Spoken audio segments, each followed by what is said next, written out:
நற்செய்தி வாசகம். மனம் மாறாவிட்டால் நீங்கள் அனைவரும் அவ்வாறே அழிவீர்கள்.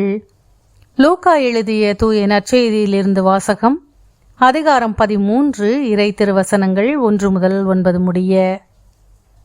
அக்காலத்தில் சிலர் இயேசுவிடம் வந்து, பலி செலுத்திக் கொண்டிருந்த கலிலேயரை பிலாத்து கொன்றான் என்ற செய்தியை அறிவித்தனர்.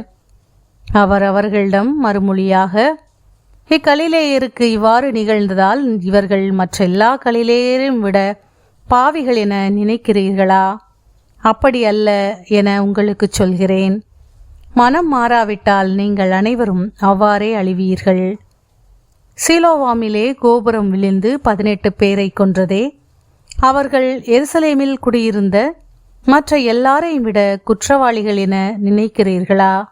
அப்படி அல்ல என உங்களுக்கு சொல்கிறேன்.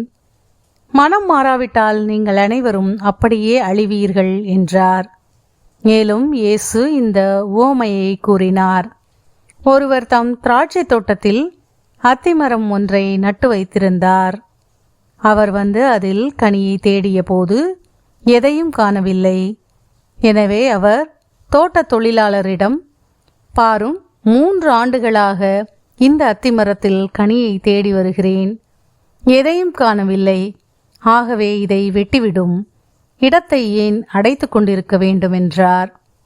தொழிலாளர் மறுமொழியாக, ஐயா, இந்த ஆண்டும் இதை விட்டு வையும். நான் இதை சுற்றிலும் கொத்தி எரு போடுவேன். அடுத்த ஆண்டு கனி கொடுத்தால் சரி, இல்லையானால் இதை வெட்டிவிடலாம் என்று அவரிடம் கூறினார்.